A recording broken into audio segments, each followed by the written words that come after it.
I don't do the things that everybody do to make it. I had to sit down and think about it. I don't want it like that. All I can buy is cars and shoes, a bigger house, more cars, and I want some more ass kissers. This is what rich do. This is what money is. If you really break it down, there's nothing you can really do with it. You're just stacking it up to give it to somebody. Because if something happened to you, you're not taking it with you. Once I start thinking like that, the desire for me to chase in this business and compete went away. I'ma just enjoy being a pilot. Because at the end of the day, that's really the only happiness that I get. I don't do the things that everybody do to make it. I had to sit down and think about it. I don't want it like that. All I can buy is cars and shoes, a bigger house, more cars, and I want some more ass kissers. This is what rich do. This is what money is. If you really break it down, there's nothing you can really do with it. You're just stacking it up to give it to somebody. Because if something happened to you, you're not taking it with you. Once I start thinking like that, the desire for me to chase in this business and compete went away. I'ma just enjoy being a pilot. Because at the end of the day, that's really the only happiness that I get. I don't do. All right, Shalom. First and foremost, I would like to give all praise and glory to Yahweh, Bahashem Yahweh Shah, Bahashem Kakodash. Double honors unto the apostles and the elders of GMS who rule well, teach well, being great examples to his younger brothers. And peace and blessings, salutations to the hopeful leg out there pushing his word in truth and in sincerity across the four winds in the name of Yahweh Bahashem Yahweh Shah, pushing to get up out of here. Shalom to the hopeful leg, the believers, the listeners whom have came back to the obedience of the scriptures through faith in Yahweh Bahashem Yahweh Shah. And what I want to get into, all right, this evening, this short I seen, from Mike Epps, this morning, and he made a heavy point. He made a heavy point, and one thing about it, that's a point that the masses of our people, don't realize in this society, okay, because the majority, the masses, especially our people who are under the curses, okay, who are, who suffer poverty, more than any other people, okay, is that they look at money as the end all be all and the solving of all problems. Okay. And a lot of our people have done, some horrific things, some hideous things, okay, for status, clout, and money. And as you can see, as we've seen the pattern over the years, okay, they only end up depressed, okay, trying to mask, certain things, trying to halfway lash out, okay, really want to say something, but they can't, they end up miserable, okay? And Mike Epps had the sense, which, we had history with that guy, him his homeboy, the comedian, pretty much mocked the prophets, his homeboy ended up being killed, and he pretty much, repented, as far as, he apologized, to brothers, as far as I can remember, the brothers out there in LA, but at the end of the day, for him to come to that conclusion, hey, you can tell he doesn't have that stress that you see the masses of our people have. Our people that's rich, they got it, and constantly trying to compete, with other rich people. Then our people that don't got it is trying to get, to where the so-called rich and the upper echelon of our people are. Okay? Now, the Bible speaks on these things, and we're going to get some precepts. This is Sirach 11 and 11. It says, there is one that laboreth and taketh pains and maketh haste, and is so much the more behind. Okay? Because a lot of our people, especially through social media, everyone's trying to keep up. Everyone's trying to compete.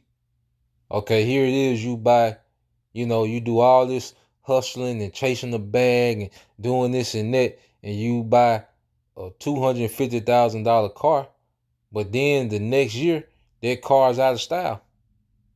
Okay, so you have to do the same thing again. Okay, and a lot of people a lot of our people that have this money, they spend so much money, trying to compete. Okay, and at the end of the day, money without power, because see, money is really a delusion, because our people have no power. Okay? So just like Mike F said, all you really can do is buy some cars, some shoes. You can't all our people that got money, really when you look at it, the more money they get, the more expensive cars they get, the more expensive clothes they get, the more bigger houses they get. That's about it. Okay? They can't nation build with that money. Okay? They can't create generational wealth with their money. Okay? They can't build an empire to conquer the ruling nation, the people in the earth. No, they can't do nothing. They can't do nothing really, man. It's a delusion of power. Okay? And Mike Epps came to that conclusion. Okay? Now, you get this here. Let's get this in Sirach 31:1. And it says, watching for riches consumeth the flesh, and the care thereof driveth away sleep. Okay? You see that? The care for riches consumeth the flesh. And that's why you have a lot of our people, they're oppressed. Here it is, no one is being appreciative, because one thing about it, like, as I recently, went through a situation, and it made me realize that I should be thankful for the things I got, because you could be used to living a certain lifestyle and, getting a certain revenue. And when you don't get it, you will, be like, damn, you start being depressed and kind of, down. But then when you start realizing the blessings that you have around you, like when you look around and see over the years what the Lord has blessed you with, you like, like, damn, I'm tripping. Like the Lord been good, like that mindset is not in the earth. Like the Lord been good, with what I got. I ain't got what they got, this person got, but the Lord been good, and that mindset doesn't exist like that in the earth anymore, man. It's easy to get caught up and get entitled and get to chasing the bag and, want to get more money so you can do more things. But really, at the end of the day, I'm learning, like, after the bills and, a few wants, everything else is extra, man. Like it ain't, big deal like that. Like we always say as men, you got to handle your overhead and make sure you straight, maintain your situation. Okay, and there's nothing wrong with bettering yourself, man. Okay, but there's a difference in being a responsible adult, okay, and bettering your situation, and then being obsessed, okay, and then you have been obsessed with the bag and trying to compete, and you need this much, and you gotta, you gotta have this, and you gotta get the new this all the time, like, a lot of our people run themselves raggedy, man. Okay, it says, watch and care will not let a man slumber, as a sore disease breaketh sleep. The rich have great labor in gathering riches together, and when he rested, he is filled with his delicates. Okay? You see? So, what we have is all our people can do with this money is just pretty much pleasure their flesh. They can't enforce righteousness in the earth with that money because we under a wicked rulership. And see, Solomon came to that conclusion because Solomon, okay, realized one thing: he didn't have immortality. Okay, so Solomon is going to go into his possessions, but then he's going to realize, like, shit, it really this is vain. When you read it, this is Ecclesiastes 2:1. It says, I said in my heart, go to now, I will prove thee with mirth. Therefore enjoy pleasure, and behold, this is also vanity. I said of laughter, it is mad, and what mirth, what doeth it? I sought in my heart to give myself unto wine, yet acquainted my heart with wisdom, and to lay hold on folly, till I might see what was the good that the sons of men which they should do under the heavens all the days of their life. So Solomon was turned, okay, drunk, okay, lit, as they say. You know, he went through all these phases, man. It says, I made me great works. I builded me houses. I planted me vineyards. And he had estates, okay? It says, I made me gardens and orchards. And I planted trees. And this is his servants doing all this. And them of all kind of fruits. A paradise, man. You got to understand, like Solomon was there. It was like a province. You know, imagine a small town, you know, of a population of about 5,000-10,000 people. Like that's what Solomon estate. Okay. You see? And it says, I got me servants and maidens and hand servants born in my house. Also, I had great possessions of great and small cattle above all that were in Jerusalem before me. I had me also silver and gold and the peculiar treasure of kings and of the provinces. I got me men singers and women singers and the delight of the sons of men as musical instruments and that of all sorts. So I was great and increased more than all that were before me in Jerusalem. Also my wisdom remained with me. And whatsoever my eyes desire, I kept not from them. I withheld not my heart from any joy, for my heart rejoiced in all my labor, and this was my portion of all my labor. Then I looked on all the works that my hands had wrought, and on the labor that I had labored to do, and behold, all was vanity and vexation of spirit, and there was no profit under the sun. And why did Solomon come to this conclusion when you think about it? Because Solomon's in rulership. Okay? But what made him come to the conclusion that it was vanity? Because he didn't have immortality. Okay? And you read in it, he understood like he can give it to someone, they can lose it. And sure enough, okay, through Rehoboam, all right, the kingdom started to go down. Okay? After Solomon, you had the split, and then you pretty much, the kingdom of Israel became weaker and weaker and weaker till it became just a vassal to heathen states, to eventually we became tributary, all right, to the Romans, man. The northern kingdom went into captivity. Okay, the southern kingdom went into captivity to the Babylonians. And he came back under the Persians, but then became a tributary, you know, under the Romans. So all what Solomon did was vanity, because even though he had built up so much and amassed so much, okay, guess what? Okay, about 900 years later, we was tributaries to Edomites. You see? So he knew like it was vain. But see, in the kingdom to come, we're gonna have the immortality to go with the riches, man, and we're gonna always be in power. Okay? Cause especially now, like in this time, like our people sell their souls just to get slave notes. Okay? That's nothing.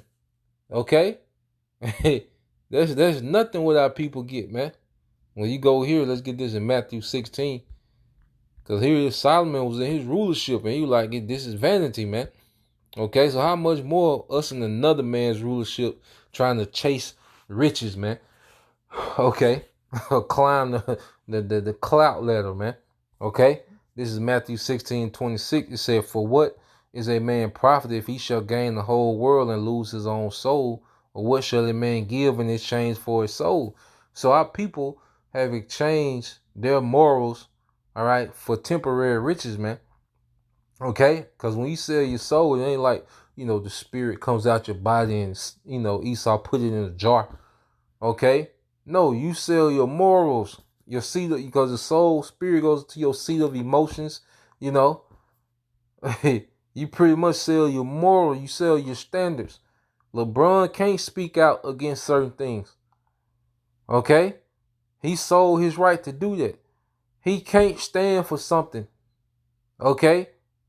He sold his right to do that. Mayweather, they can't speak out. They say little things here and there, you know, little cute points they make, but they really can't stand for nothing, man. Okay? They can't stand for Yahushua. And see, what we're doing is leading to eternal rank. You see, they sold out for temporary rank, and all they are is just, you know, high-ranking slaves. Okay? But we would rather go without and get that incorruptible crown. You know, we don't have to worry about being sued. We don't have to worry about doing lewd things or sacrificing, our children and aunties and uncles, to stay, relevant. Okay? We're not gonna have to do those things, man. Okay, and what we have is gonna be permanent. Our houses are just gonna grow. Cause see, Jake now, they have a prime, okay, they have a come up, then they reach their prime, and then they all fade away. Okay? A lot of them forgotten. Okay? And a lot of them sold their souls just for that moment of prime, man. Okay? It says for let's go here. I want to get this. Because guess what? Immortality is more valuable, than money. Okay? Unlimited time. All right? This is Matthew 19:27 said, Then answered Peter and said unto me, Behold, we have forsaken all and followed thee. What shall we have therefore? And Yahushua said unto them, Verily I say unto you, that ye which have followed me in the regeneration, when the Son of Man shall sit in the throne of his glory, ye also shall sit upon 12 thrones, judging the 12 tribes of Israel. And every one that have forsaken houses or brethren or sisters or mother or wife or children or father or lands for my name's sake shall receive 100-fold and shall inherit everlasting life. And see, that means everything we get is going to multiply. You're not going to worry about paying taxes. A lot of Jake, get this money, then they can't afford it. They can't even afford the taxes, man, because they competing with the money they getting. They can't afford the taxes when it's time to pay taxes, man. Okay, no, we're not gonna go through those things. Our money is gonna constantly, because then we're not gonna have paper notes, man. We're gonna have resources, and all our resources are gonna continue to multiply. Even slaves, even people. Okay, they're gonna continue to multiply. Okay, and it says, shall receive 100-fold and shall inherit everlasting life. And see, immortality, okay, is more valuable than anything we can receive here, man. Because the least got trillions of dollars, but what they fighting to get? Immortality. Okay? What they scratching and clawing to try to get? Immortality. And that's going to be given to us freely, man. Those that believe in Yahushua, that follow Yahushua, It said, but many that are first shall be last, and the last shall be first. So we're going to get a great promotion when Yahushua comes. We ain't got to chase and compete. These people in this society, man. We handle our business, as responsible adults. All right, do what needs to be done for, our situation, our current, situation. Okay? But that great promotion gonna come with Yahushua, man. And we ain't gonna have to chase or compete with nothing, man. We just gonna be, And every Israelite gonna be satisfied with their portion of the kingdom, man. Men and women. All right? So Lord will you brothers and you few sisters edified. Till the next time I say Shalom, and I'll play it again. I don't do the things that everybody do to make it. I had to sit down and think about it. I don't want it like that. All I can buy is cars and shoes, a bigger house, more cars, and I want some more ass kissers. This is what rich do. This is what money is. If you really break it down, there's nothing you can really do with it.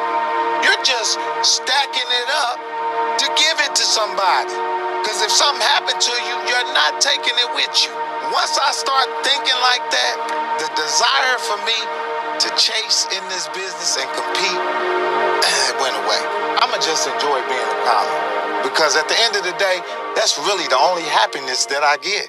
I don't do the things that Shalom.